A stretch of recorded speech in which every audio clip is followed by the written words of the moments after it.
Hello everyone, Nubkeks here and welcome to my guide for Garrosh in Heroes of the Storm. Garrosh is a very survivable frontline fighter who, although he lacks a lot of mobility himself, makes up for it by bringing an immense amount of displacement abilities to bear against enemy teams. In this guide I'm going to cover how to use his abilities, I'm going to cover my favourite talent build and how that will enhance Garrosh's playstyle, and then finally what his strengths and weaknesses are and how to play him to capitalise on those as best you can. You just lock him in. Garrosh gets the kill. Horde better than Alliance.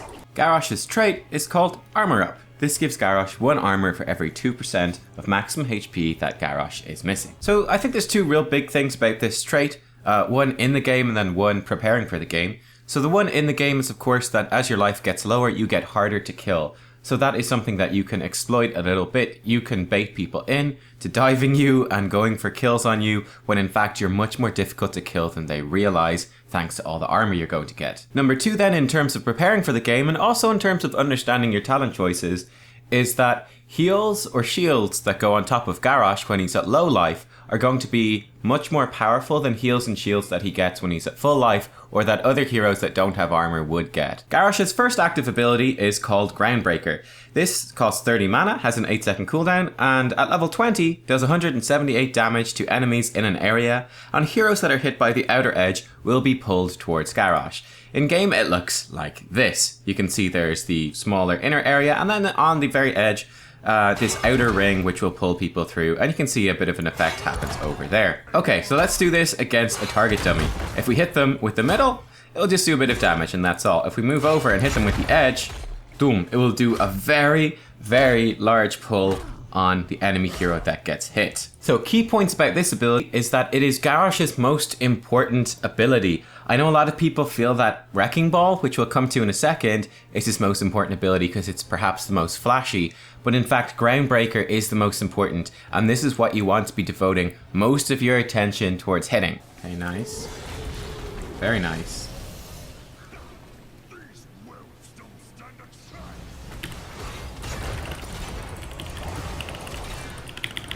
Just throw him in, give him a nice big stun. That should be pretty useful for our team. Oh, Zagara. Hello. How nice to see you there.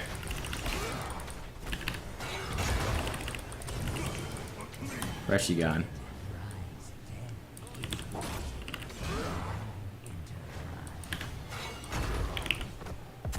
Oh, I didn't mean to throw him into that, but I did. I could have actually killed him. That would have been sweet if I did that properly. Be able to kill walk backwards. He's dead now.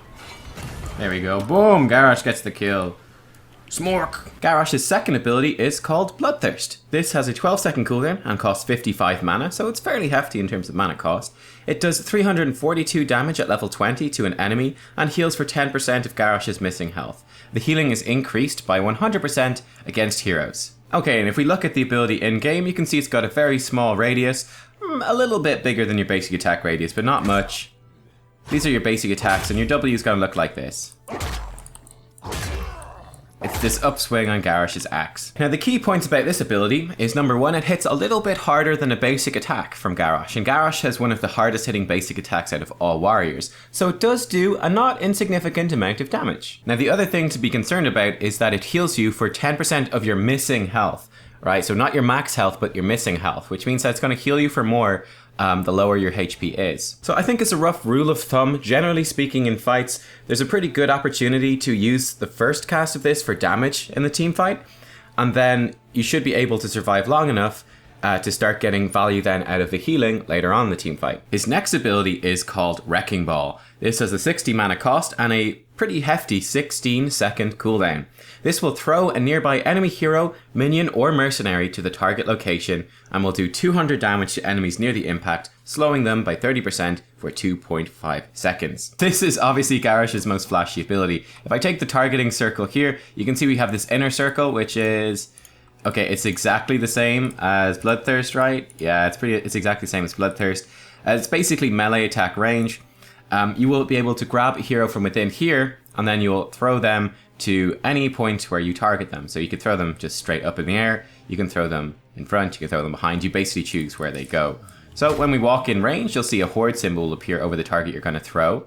Once that appears, you can press your E button to throw them, and it'll throw them to where your cursor is. I'm using quick cast. Again, you could do this without quick cast as well. I'd say it'd be pretty clunky though, but you get the idea. So let's throw them up here. All right, great. And yeah, throw them down here. Obviously then one of the big combos you can do with Garrosh is a Q into an E. So, oh, leashed. That's some timing. Okay, so it looked like this, right? And then you throw them like so. A little bit clunky there. All right, so there you go. Waha! You can really displace someone quite nicely, which can be a very powerful effect in the middle of a team fight. Okay, so here I am against the Butcher in the lane, and you can see even though I'm really close to the Butcher, in fact, I'm walking into the Butcher, that minion was closer, so it's actually targeting the minion, right? This will not prioritize heroes. A lot of abilities typically will, this one will not. So if there is a minion closer, you're not going to throw the hero. Again, right here, I'm stuck against the Butcher. Ha ha ha, but this caster minion is closer. I need to move around until the Butcher is the closest thing, and then I can throw him. Again, the horde symbol that will display over your over the target will show you who you're going to throw. So make sure you're in the right position to use this, and watch out for anything kind of like, you know, Nova illusions, stuff, or let's say Anubarak beetles that will spawn, because those can absorb your throw by accident, and yeah, just beware of minions as well. Okay, and those are Garrosh's basic abilities. Let's take a quick look at the talent build that I'm going to use that I think is best for Garrosh. Okay, at level 1, we're going to go for Warbreaker. This is a quest to pull heroes with Groundbreaker, which is our Q ability. The first reward is just a nice little bonus, which is after pulling 5 heroes, Groundbreaker will deal an additional 329 damage, this is at level 20, over 3 seconds to heroes. So that's just, you know, it's about equal to an additional basic attack. Again, against a squishy hero, it's about 10% of their max HP, so it's just a nice little bonus, but this isn't the real reason we're choosing this talent. The big one is the reward for pulling 15 heroes, which will reduce Groundbreaker's cooldown by 3 seconds. Now bear in mind, Groundbreaker by default is an 8-second cooldown. This will reduce it almost by half to a 5-second cooldown, and this plays an absolutely massive role. Like I said, I think that Groundbreaker is your most important ability, and this will have it up much more frequently. At level 4, we're going to go for In for the Kill. This will increase Bloodthirst damage against non-heroes by 60%, and killing enemies with Bloodthirst will reset the cooldown and refund the mana cost. So this does 2 big things. Number 1, it gives Garrosh pretty decent wave clear actually, and this actually gets tons of value on maps where killing monsters is very important because it counts against them as well. So let's say, for example, on Infernal Shrines, when you've got all the little monsters spawning on the shrines, you can very, very quickly just tear through those with Garrosh, much in the same way that a Kerrigan would. The second aspect, of course, is a nice little bit of extra sustain for Garrosh in the lane. If you go and clear out a minion wave, there's 7 minions in a minion wave, so you get 7 times 10% if you're missing HP healed, totally for free. So it will just add up to a nice little bit of extra self-sustain throughout the game. Level 7 is, in my opinion, a really interesting talent tier where all of these talents are insanely strong. Generally speaking, I find that Intimidation is going to be the most useful one in general. This will make Groundbreaker reduce the attack speed of heroes hit by 40% for 4 seconds. This is insanely strong. You don't have to pull the hero with Groundbreaker, you just have to hit them. This will give you a very, very reliable way of pretty much hard countering any heroes that rely on basic attacks that you can hit with Groundbreaker. You can do Groundbreaker with this talent build every 5 seconds. This debuff lasts for 4 seconds, so you're going to have this up most of the time against enemy heroes that want to be basic attacking. Now, of course, if the enemy team doesn't have any heroes that particularly rely on their basic attacks, you can switch this around. Oppressor is also another pretty good option, which makes your basic attacks against heroes reduce their spell power by 40% for 2.5 seconds. I'd recommend this one against any melee assassins that are very reliant on doing spell damage. So Ragnaros or even Sonya would be a pretty good example. The other option to go with the level 1 talent we've picked here, we can't pick up Brute Force, but we can pick up Into the Fray, and this is a very, very good talent as well. This, it has a 30-second cooldown, costs 70 mana, so hefty mana cost, and this will throw a nearby ally and grant them 25 armor for 3 seconds, and it will do the same damage and slow in an area that your Wrecking Ball will do. It also makes the allied hero unstoppable when they're in flight. So this can be used in 2 ways. Number 1 is to throw an ally to safety if they're caught out of position. Number 2 is also to throw an ally into the fight to engage the fight. One concern I would have in terms of using it defensively to save an ally is that you obviously have to be pretty close to that ally, which can be a difficult thing to do as Garrosh. You'll have no movement speed abilities to speak of at all. So being in the right position to save them can be a little bit tricky, which, you know, makes the ability in practice a little bit less appealing than it is on paper. I would also probably choose it if there was no one to use Intimidation against on the enemy team. But like I said, by default, we're going to grab Intimidation because I think this will be very consistently extremely useful. At level 10, you have his 2 heroics. The first heroic is Warlord's Challenge, which will silence nearby heroes and force them to attack Garrosh for 1.5 seconds. At the moment, I think this isn't worth it, so we're not even going to look at it. We're going to go straight across to Decimate. Decimate is much better, and Decimate is insanely strong. You wouldn't think it, but it is. This costs 30 mana and has an 8-second charge cooldown, and you can store up to 3 charges. This will do 110 damage at level 20 to nearby enemies. It will slow them by 30% for 1.5 seconds. And crucially, against heroes, it does double damage, and each hero hit reduces the cooldown by 1 second. Now, the real deal about Decimate is that it will add up to an absolutely staggering amount of damage over the course of the game. You really cannot underestimate just how much of a damage increase having Decimate will be. It also ties in quite nicely to your combo. You pull someone back with your Q, throw them behind you with your E, and then you have these Decimate charges to maintain basically 4.5 seconds of a 30-second slow, on top of doing a nice chunk of damage. Combo all this stuff together and you can get some very consistent kills, which is really strong, by the way. You can also slow her down. Roar! Fear the might of the Horde! That was awesome. At level 13, we're going to pick up defensive measures. This will give us a 767 at level 20 point shield for 6 seconds when we pull a hero with Groundbreaker. So this is actually a very substantial shield. It's not quite 20% of your HP, but it's something like, 15 or 16, maybe 17%, roughly speaking. It's a pretty damn big shield on Garrosh, to say the least. And again, like the example I gave earlier on in the video, that shield is going to be even more effective the lower on life you are. So if you're on, let's say, something like 20% life, the shield is going to be more than... It's going to be more than 760 points of damage. It will absorb something more along the lines of over 1,000. And bearing in mind, from level 1, we have 5-second cooldown on our Groundbreaker ability. So you can have this shield up potentially every 5 seconds, which is a massive increase in your survivability. At level 16, again, we've got 3 talents, much like level 7, that I think are all really good. And honestly, I feel like you could choose any one of them. I do quite like Earth Shatter, which will apply a stun when you use your Wrecking Ball. I kind of like this because it opens up the possibility of doing something like throwing a minion in on top of enemy heroes to interrupt channeled abilities, or to stun them for a slight amount of time, which lets you get in range for a Groundbreaker, which is quite nice. I would say overall your default choice though, I've actually changed my mind on this one since I played the Garrosh games on stream. But I think that Rough Landing will actually be your best choice, generally speaking, which is that heroes pulled by Groundbreaker are slowed by 50% for 3 seconds. Again, bearing in mind you've got a Groundbreaker every 5 seconds, 50% slow is a really powerful slow. So yeah, I think it's Rough Landing overall is going to be your best one, especially because it synergizes so well with the rest of your build. At level 20 then, we're going to be going for Deadly Calm. This makes Decimate reduce damage that heroes deal by 20% for 3 seconds. It's just going to knock loads of damage off the enemy team. It's really as simple as that. Okay, so I want to do something a little bit different in this video, actually, to understand Garrosh. I want to just kind of dive into a basic concept of a warrior in a little bit more detail. So I want to look at Arthas and compare him to Garrosh, and there's actually quite a few similarities between them. So the concept I want to cover in terms of warriors is it's so important to understand threat range when you're playing a warrior, which is the range in which it becomes quite scary to engage a particular warrior, and all different warriors have different ranges in which it's scary to engage them. For example, let's think about Arthas. So Arthas is very scary to go into melee range of because he can pop his Frozen Tempest. What does that do? It applies a stacking slow to your movement speed and attack speed. Alright, Arthas can also pop Army of the Dead, and he can pop Death Coil, things like Rune Tap as well to heal himself up. So Arthas has got a lot of sustained healing.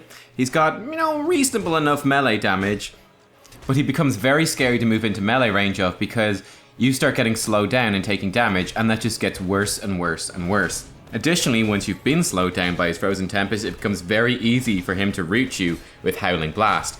So Arthas is a very scary hero for melee heroes to have to deal with. On the flip side, he's not going to be very scary if you're ranged, right? Because as a ranged hero, you're never going to have to go into his melee Frozen Tempest range.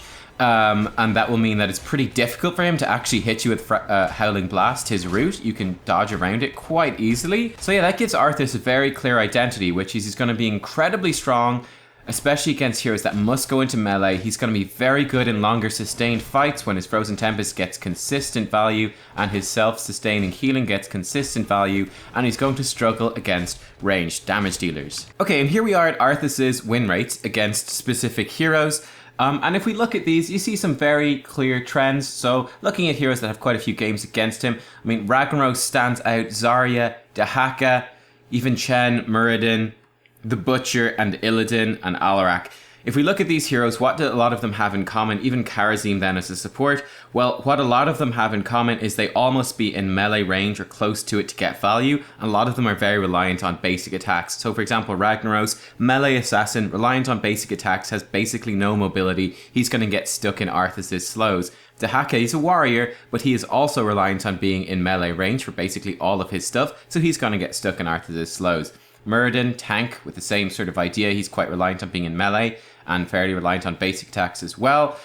Butcher, obviously melee, basic attacks, no mobility. Illidan, an interesting one, high mobility hero, but totally reliant on basic attacks in melee range, and so on and so forth. Kharazim is support, reliant on being in melee range and landing basic attacks. These heroes all struggle against Arthas very much so. One interesting one is Li Ming. Of course, she's a ranged mage. However, Li Ming, too, she struggles very much to get value out of her Calamity talent, which is teleporting in on top of enemies for bursts of damage when she's against an Arthas, because that means teleporting in and getting stuck in the slows. And then additionally, Army of the Dead, Arthas's heroic, which spawns loads of ghouls to heal him, will actually block her skill shots, her magic missiles and her arcane orbs. So she actually struggles, as you can see, a lot against Arthas as well. On the flip side, if we look at the heroes that Arthas does bad against, you can see he's actually very good at the moment in the meta. This is for Master MMR, which is the highest bracket on Hot Slogs. I mean, if you look at the heroes that he struggles against, he's going to struggle against, well, some notable ones would be Falstad, Sylvanas, Lunara, and Vala. So these are all ranged heroes with consistent, steady damage, and they all also have mobility, right? So Vala can vault away. Lunara, she moves faster than other heroes. Sylvanas has got her Haunting Waves. Falstad's got a barrel roll. So we got ranged heroes with good sustained damage. Also with all of them doing a fairly reasonable amount of ability damage as well, and they all have mobility, they can all escape.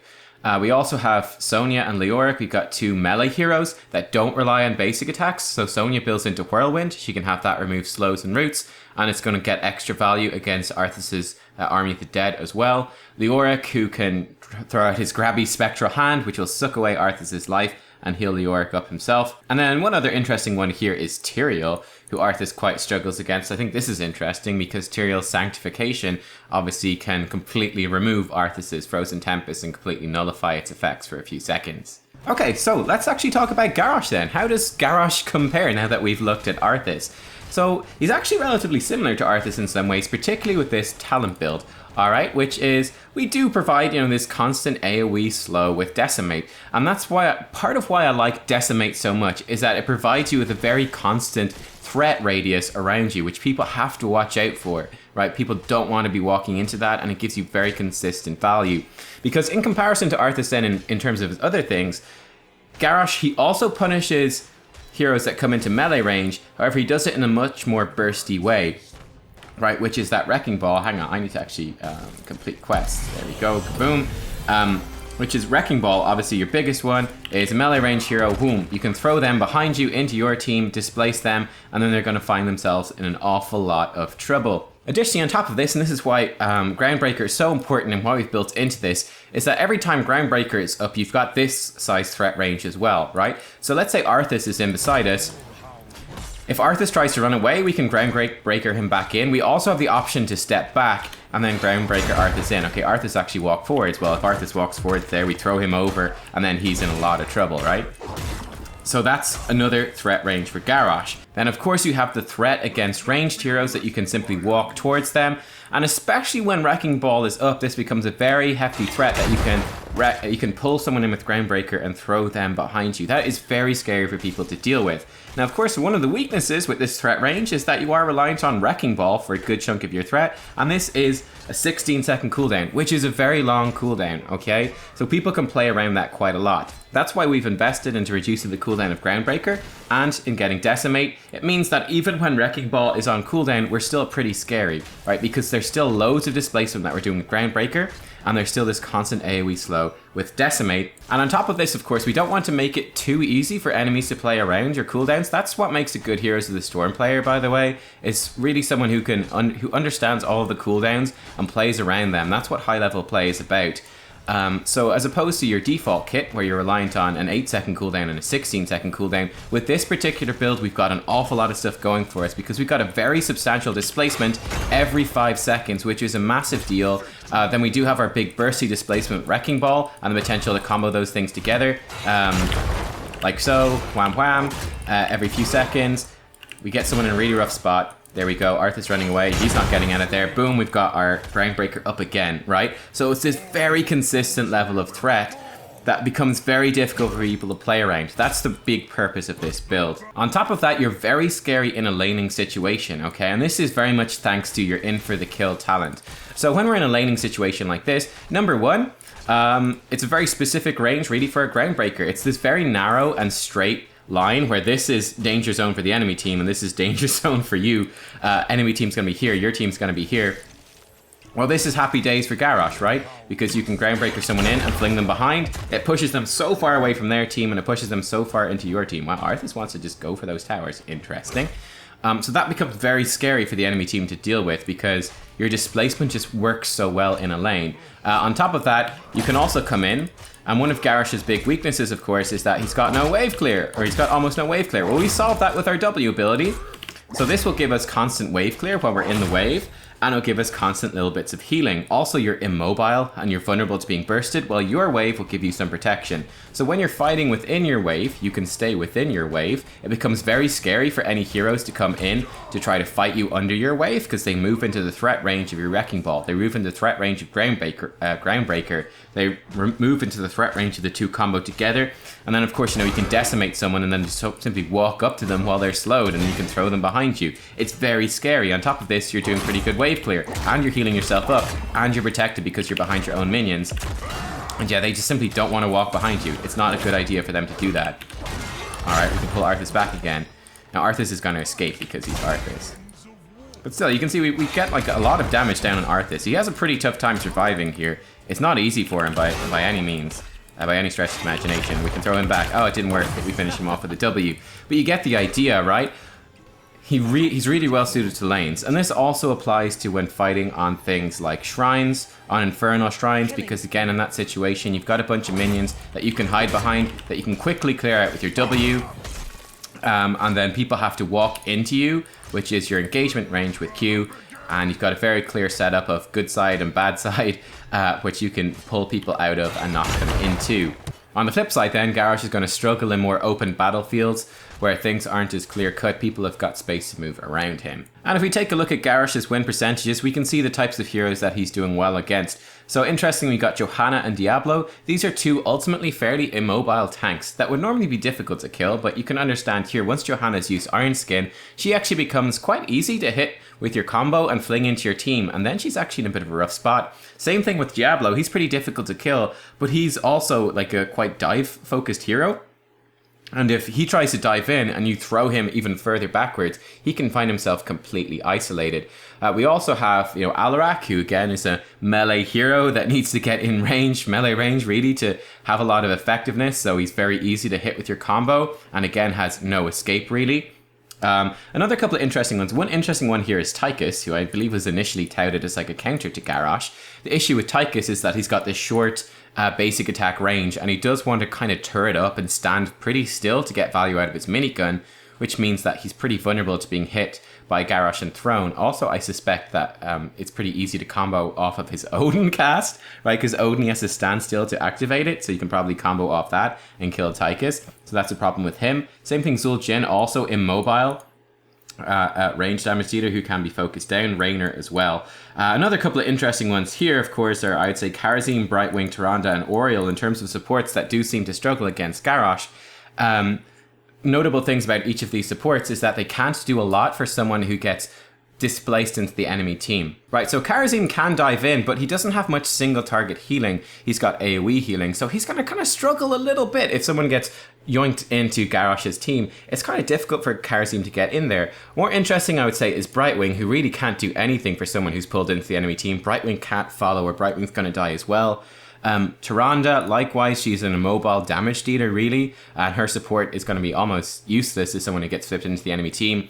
And then Oriel as well, who's this very much a ranged healer, who's going to have a very tough time actually getting in range for people who are displaced and split up by Garrosh. Her healing is AoE, so that's going to have it's going to be difficult to get good value out of that, again, against heroes that are split up by Garrosh. And yeah, she might not even be able to get in range to Crystal Aegis someone who gets flipped. So you can kind of see, again, the idea, the strengths of Garrosh, the displacement abilities, and how they work against different types of heroes. If we go to heroes that he's bad against, we can see a few here. ETC is like a big one that really stands out. Why is that bad? Because you flip ETC in your team, then he just power slides back through and stuns everyone on his way out and escapes completely unharmed. In fact, it's getting big value for the enemy team because of the stuns. So that's kind of notable. Another notable one would be Malthael. Right, because Malthael, you flip him into your team, he pops Tormented Souls. He's healing off all of your teammates. He's burning them all down with Reaper's Mark. That's not a good idea. So yeah, I mean, that's just a few sort of examples of where Garrosh struggles and where he's going to be good. And you can see that kind of borne out in terms of the heroes there. Okay then, so key points about Garrosh. Number one, Garrosh is all about displacement, so be constantly looking for heroes that don't want to be pulled out of position. To bring this to the next level and really master Garrosh, what you want to do on top of this is to play around your opponent's cooldowns. Let's say Tyrael, for example, an extremely mobile tank, wouldn't normally be a good target for displacement. However, if you play around the cooldown of his teleport, then what you can do is you can displace him when that is down, he doesn't have it available, and then Tyrael will suddenly find himself in the middle of the enemy team with no way to get out, in a lot of pressure, and he might even do something like have to pop Sanctification solely to keep himself alive, right? Playing around cooldowns like that, being aware of the enemy cooldowns, particularly mobility cooldowns, is essential to succeeding on Garrosh. Number two, do not dive too aggressively on Garrosh. It's really not your strength. He's not a diving hero.